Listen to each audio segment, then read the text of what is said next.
Ladies and gentlemen, welcome back to the Gus and Dave Sports Podcast. I'm Gus, that's Dave. And as you can see, we have a third visitor on the pod today. He was one of the highly ranked pitching prospects at a high school in the state of South Carolina in 2021, while also leading the state of South Carolina in strikeouts with 110 his senior year, while also posting a 1.09 ERA along with 7 wins, who has now played 4 seasons at the D1 level at Coastal Carolina, and who has just been added to the 2026 All Sunbelt first team, ladies and gentlemen, relief pitcher number 39, Darin Horn. Thank you guys. Appreciate y'all for having me. Welcome on the pod. Welcome on the pod. So, for the people out there that aren't really familiar with your game and who you are as a person, go ahead and just fill them in. So yeah, like you said, had a good senior year of high school, pitched really well. Was fortunate to be able to come to Coastal Carolina. Was always a school I wanted to play for, being a guy from South Carolina. Just watching them, being close to here, just the success they've had. Being able to wanted to be a part of that was something I've always wanted. So when they called, it was awesome to be able to get to go play for this university. And like you said, spent 5 years here, played four. Best times of my life. Just made so many connections, so many friendships, met so many different types of people here. And like, I wouldn't change it for anything. This is a place that I love, owe a lot to. They gave me the opportunity. I didn't have many opportunities out of high school. I was a late bloomer, so I didn't have, I guess, the recruiting process a lot of people had. It was very quick, but like I said, as soon as they called, there was really no option for me. It was, all right, let's make this a done deal. Let's get it over with. Let's make it happen. And like I said, 5 years at one program, you don't see that very often nowadays. But it's just because of the love I have for this place. I wouldn't trade it for anything. I wouldn't leave this place for nothing. That's awesome. You kind of hit on it already, saying why Coast. So you kind of grew up watching them right there in the state. And like you said, not many people stay at the same program all 4 years of their playing career. Was there any chance or any thought in your head of you maybe deciding entering the transfer portal, or maybe leaving, but something that brought you back and made you want to stay at Coastal all 4 years? No, not really. Freshman year I didn't pitch great, but still they wanted me back. It was always like, yeah, I'm coming back. I'm gonna make adjustments, and 'cause I didn't pitch well. Like I said, a lot of kids that don't pitch well their freshman year, they're like, oh, I'm not gonna get to play. I'm just gonna go hit the portal. That's kind of how it is nowadays. But I took it as a challenge. Was like, hey, go to summer ball, make adjustments, get better. And I was able to come back next year and throw 70 innings, which I think led the team. And then the rest is that. Just being able to. There was never a thought in my mind of it in the portal. Like I said, I love this place. I love the culture that we had here, the coaching staffs. Um, and it was just always, it was never in the back of my head to transfer. It was never a thought. This place was home, and it's always going to be home. For sure. That's sweet. So, obviously, this past season was your best season, statistically wise. You posted a 3.21 ERA. I believe David mentioned before the podcast that you're one of two players in the country that have 7 wins or 7 saves and 8 wins, 93 strikeouts and 67 and a third innings. Kind of what was it like this season? I know we started off kind of rough. We had a few injuries to start the season.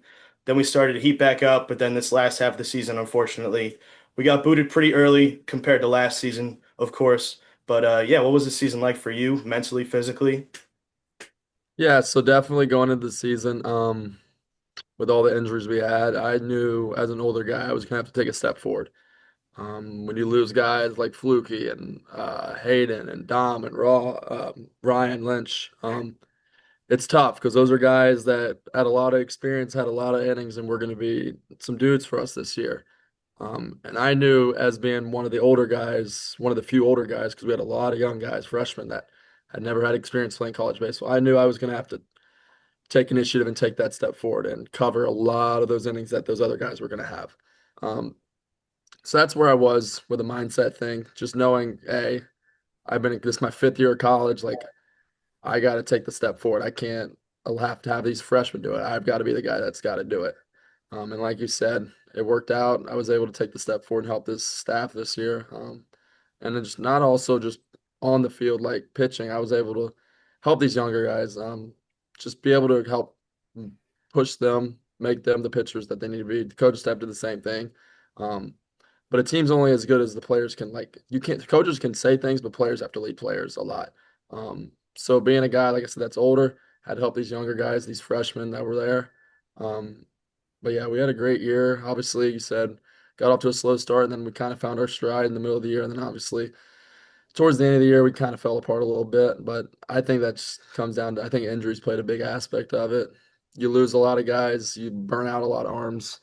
And I think guys just kind of got a little fatigued towards the end of the year, which a lot of teams do that. And the fact that we were able to be as successful as we were, like I said, without those guys was still a remarkable year. I think we accomplished still a lot of things.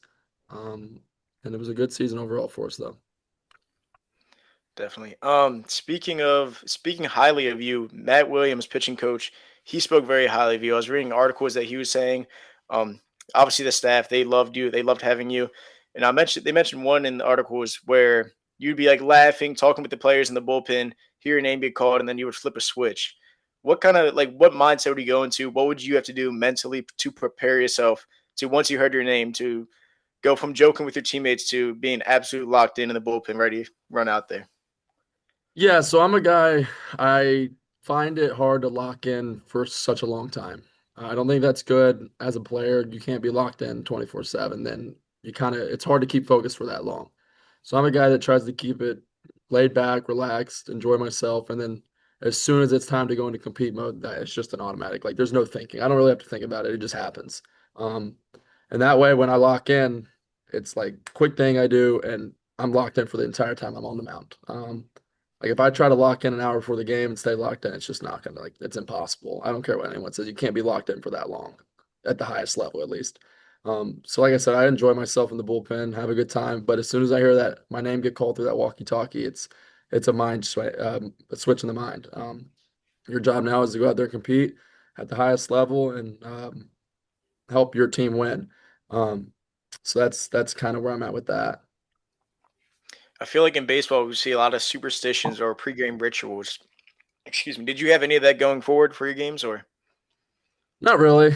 Like I said, I was just a calm, laid back guy and just try to there have we go. fun. It wasn't anything specific, but like I said, just trying to be as loose and relaxed as possible. And I think towards the beginning of the year, being like that really helped a lot of the younger guys too, because if you're a freshman, first couple weeks, you're kind of tight. You're just trying to figure out how to get through the baseball season, trying to figure out how a college baseball season works.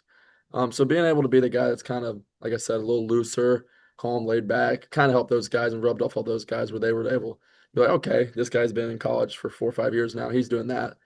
It works. Let's try that. And I think it helped a lot of those guys as well, loosen them up, so they weren't as tight when they went out to throw and even before the games and stuff like that. It's a pretty, great step that you had to take this year, especially due to all the injuries. But kind of looking back on like the World Series run, was there anybody that you kind of looked up to? Obviously, Adam Morrison, Cam Flukie, they were, you know, top tier pitchers in the entire country, and we were so lucky enough to have them both on our team. Were those guys, and maybe even like a Carbone, were those kind of guys like somebody that you looked up to, especially in an intense College World Series environment? That kind of played that your role that you did this year. I would say the good thing about that pitching staff we had on the Omaha run is everyone took things from everybody. I think we all were able to find things to help make us a more complete pitcher from one another. I don't think it was like oh, everyone looks up to this one or two guys. I think it was like, okay, like we were all really committed that year to the work and to the what we needed to do. And I think that's what really made us so great. Like I said, we had a really special bond. That pitching staff, we were really close together. A lot of us on that staff had been together for a little bit, so we just were really tight with one another. We were able to take things from each other. Like if somebody needed help with something, someone knew what they were doing, we go to them. And I think that's what made it special. Even like you said, the Morrisons and the Flukies, the guys that threw 100 innings, really good arms that year, they were able to like if they were struggling with something, they would come to another guy like maybe. So I think that's what made us really unique last year, really special that Omaha run. And I think that's why we were so successful because we were just able to help one another in any way we needed. talking about Omaha? Just I know it was not the outcome we wanted, but tell us about that experience that you had. You came in for game two, pitched 2 innings with 3 strikeouts. Obviously, we didn't get the win in that game, but what was that experience like? Hearing your name get called, coming out of the bullpen to know that I'm pitching in the highest stage of college baseball right now. Millions of eyes are watching me right now. What was that feeling like? It's one of a kind. I tell a lot of people now, like it's the baseball mecca. Like it's the top stage of college baseball. Like not only was it just home, I was the national championship I got to pitch in. So like you said, millions of people watching. It was a unique experience that I definitely won't forget about. Just the whole experience in general, not even just the pitching part, but just being able to like all the pregame stuff, all the stuff outside the stadium, just being able to hang out with your friends on that, like your team, like the group of guys for 2 whole weeks. It's something that'll never get beat. And the experience, like you said, was unreal. Playing in front of 25,000 people. I tell a lot of people it's funny though, because once you play in front of those 20 in front of 25,000, nothing feels the same anymore. Right. So like when you go on the road, it's like 3,000. It's like, oh, this is Yeah. nothing. And I think that helped this year, honestly, with a couple of the guys that had been to Omaha. Like we went to Lafayette, they had a good environment, but it didn't feel the same. Like it doesn't feel as much of an opposing crowd. Because like I said, when we played LSU in that national championship, it was 25,000 LSU fans. Like it wasn't just like 25,000 fans. Yeah. It was all LSU fans. But yeah, Omaha was very special. It's something I'm gonna remember forever. It'll never be something that I forget for sure. When it came down to obviously the game two situation with Coach Schnall, did that have as much of effect on the locker room and the guys as, somebody that wasn't inside that dugout would think it might have been, if that makes any sense? Because Yeah, we had a yeah. conversation with Chance Miller, and he said that he went down there and was, screaming at whoever the NCAA, officials, and Mm. I think he said mentioned that Cam Flukie came up to him and was like, "Yeah, that kind of just like fired us up, and like we wanted to go out there and like win for you and win for Schnall, but obviously we didn't get the outcome we wanted." But what is your opinion on that? Yeah, I mean it definitely was something that was interesting for sure because like you said, it's the beginning of the game. It happened. Definitely fired us up for a couple innings. I think it's a situation where it happens and you're maybe playing with a little extra juice for like an inning or two. But after about first 2 innings, like it was kind of gone. It was kind of like, all right, now we got to play the game. So I wouldn't say it really changed much. Obviously, not having your head coach there to some degree is a little important.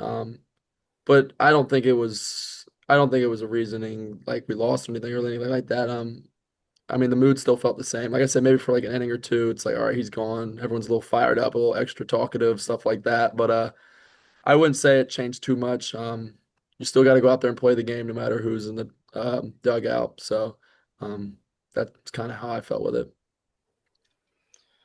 Another question I have: talked about making those memories at Omaha. What was your favorite memory as a coastal baseball player besides Omaha? Obviously, I feel most of the players are going to say going to Omaha or Mhm. experiencing that playoff run. But outside of that, do you have anything that sticks out to you?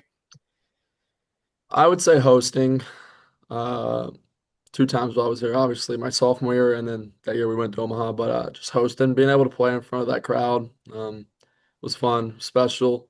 Um, Teal Nation's a great place to people to play in front of, and just having their support in those two regionals was probably some of my better memories here. Like I said, great fan base, one of the top in the country. They show up year out, year in and year out, and being able to play at home in the playoffs in front of them was definitely special. Definitely. You never got to experience it as a fan, but I know Gus and I, we definitely stood over top of those opposing teams' bullpens at the Palace and gave them hell. Was there any place on the road that you would travel to where it was kind of the same thing where you were getting heckled nonstop while you were warming up? The Auburn Super Regional was pretty good. They had a boardwalk out there kind of like we did. Yeah, So it was around the bullpen. So and it was a big environment. I mean, Super Regional winners go to Omaha. So there was a lot of people out there. It kind of reminded me of how we have it at Springs Brooks, where the boardwalk was out there. So they were giving it to us a little bit. It's funny you say that though, because I played summer ball with a kid for Clemson.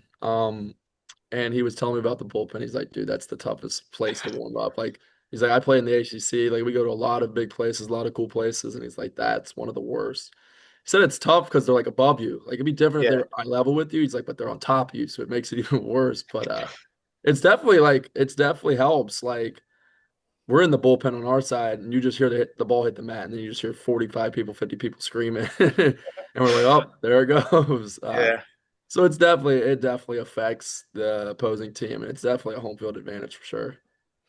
At the super regional, did you hear anything in specific, like a fan shout at you that either made you like crack a smile or maybe take you out of being locked in for a split second at all? Or I'm a guy like I said, I'm pretty laid back, relaxed when I'm in the bullpen unless I'm warming up. So I like to laugh. I like messing with them. I don't take it serious. I'm yeah, like yeah, a lot of that's when they get you when you start getting serious and talking back like you're upset or mad. That's when they know they got you.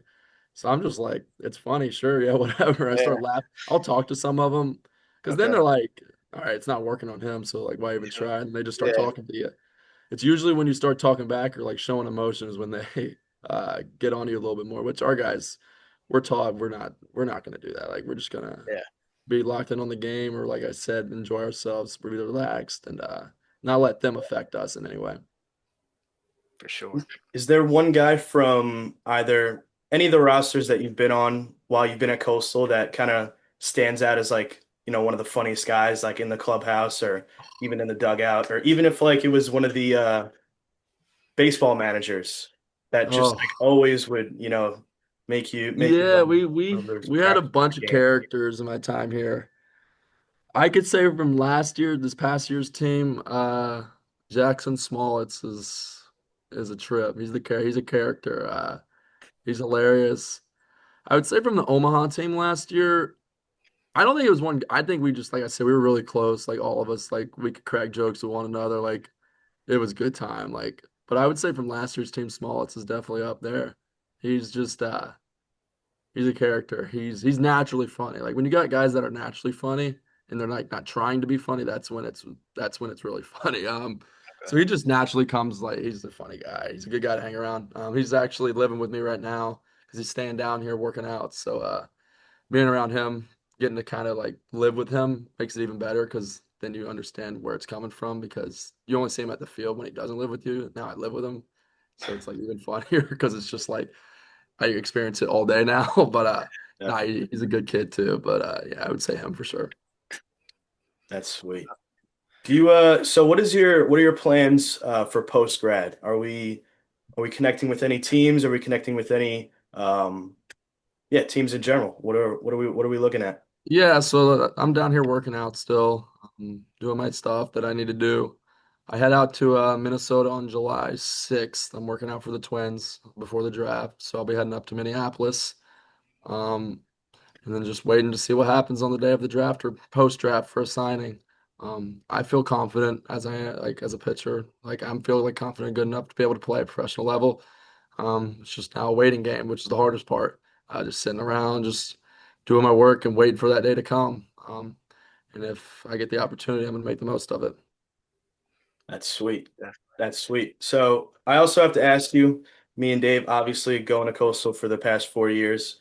Is there any specific spot that you'd like to go out and grab a drink or grab some food with friends at that you just kind of loved over, any of the other bars or restaurants around in the area? Mhm. It's not kind of in the area, but I like going down to Merle's Inlet. Oh yeah. Okay. Down at the inlet. We love the inlet down there. Those like outside bar areas, pretty nice. I don't like being tied up on people. I can't stand that. Like I can't stand being up on people. Yeah.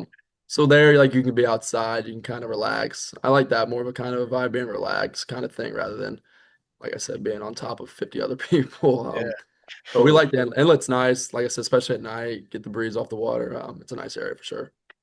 that's Some perfect. live music with the fellows outside. You can't Oh really yeah. can't really beat that. Nope, not at all. Nope. Let's position ourselves over to the new coach that we got Hmm. coming into the program. I mean, obviously, I would say probably for the last, I mean, you might have better knowledge, but for the last month of the season, it was just nonstop rumors about Coach Schnall heading out. Whether that was true or not, obviously it is true now. Now we got this new coach coming in. Everybody's leaving, trying to join Schnall. He's taking some of the staff with him. this new coach comes in, and your tweet really stuck out to me. You said something along the lines of like, "Welcome home, coach. Lots of winning come to Conway," and it seemed that you were fired up to for this coach coming in, and Mhm. made it seem that, like you said, you bleed the teal that if you still had eligibility, you would be staying with this coach coming in. Why are you so high, praising this coach so much? What's should Coastal look after for this coach? 30 years of winning, like I said, a lot of not just with one team too. One as a player, went to Omaha with the Citadel, and obviously was at Louisville as a coach, Indiana as a coach, and Mississippi State won a national championship with Mississippi State. Um, so we won at the highest level, what everyone calls now the SEC is the Power Conference. He was able to win a national championship and win a lot of games there. He's a great recruiter, I've heard. I got the opportunity to talk to him yesterday, meet him. Great guy, really personal, easy to talk to. Um, and I feel like he's going to keep building on what we have here at Coastal. I think he's going to take it to a whole nother level. I think this might be crazy, but I think he's going to win us a national championship here in the next couple of years. He's Let's going to bring go. in great players. Like I said, he's recruited at the highest level, so he's going to be able to recruit here. He's just going to continue to build this place. And I think that in the long run, it's going to be a great hire for sure. He's already bringing in great players. He's getting some guys to stay. A lot of our freshman class is staying. A lot of the transfers that were originally committed here are staying. He's got some guys coming back. Hopefully, some more guys coming back. That hit the portal earlier for us, so hopefully we can get a couple of them back. But yeah, he's a great coach. Like I said, won a lot of games with a lot of teams, and I feel like he's going to do the same here. Yeah, I've been seeing some players pull out of the portal, like we said, but I think a big question mark is Rex Watson. Do you have any insider information that you can share if he's going to stay or if he's still looking for the portal? I do not. I haven't talked to him recently. Okay. I would say that they've probably talked to him, if I had to guess, to bring him back. Yeah, Along with a couple other guys, I'm pretty sure they've probably talked to bring back. Um, Rex loved to hear. Same for like a guy like a Tazi. Tazi loved to hear. So I wouldn't be surprised if either one of them came back. Like I said, they love to hear. They love this place. They love playing for this program. So like in the next couple days, next couple weeks, I wouldn't be surprised if we see a couple more guys come back for sure, though. definitely. And then how I mentioned how the rumors kind of really started about a month and a half left of the season of Schnall leaving. I don't want you to get you in trouble if you can't say anything, but was there any like inside information or did Schnall address the locker room, address you guys saying anything about maybe him leaving or him trying to shut it down saying he wasn't leaving or how did the Yeah, there players was like react to those rumors? obviously when it happens, it's obviously you see it, it's all over the internet. So, Yeah. but we didn't look at it. We wanted to say we were worried about us winning, go out and winning. Schnall never really addressed it. He's stayed focused on us. A lot of people say, "Oh, his mind was off of our team. He was worried about going to South Carolina." That wasn't the deal. I don't believe. He was still committed day in and day out to this program. I mean, he played here. He was coached here for 20 years. He loves this place, and I don't think that'll ever change. I think he'll always have a special place in his heart for Coastal. He loves it here. He was committed to us from till the last day. I don't think there was ever a loss of commitment or anything like that. Obviously, he was a great coach. I enjoyed getting to play with him for 5 years, um, and I wish him the best. I mean, he's going to get to go coach South Carolina, and I wish, like, not just him, all the coaching staff, all the guys that went there. I wish them nothing but the best. I mean, they're going to be family for me for life. I was able to play with them, so there's no hard feelings with me. Like I said, I love every one of them, still, no matter what, and I wish, like I said, nothing the best for them going forward. Definitely. Sweet, sweet. I do not have any more questions. Dave, did you want to ask any more to Darin while we have him? No, I think I got all the ones I wanted out. Awesome. Awesome. So that's Perfect. going to conclude this episode of the Gus and Dave Sportscast. We want to just congratulate Darin on all of his success at Coastal Carolina.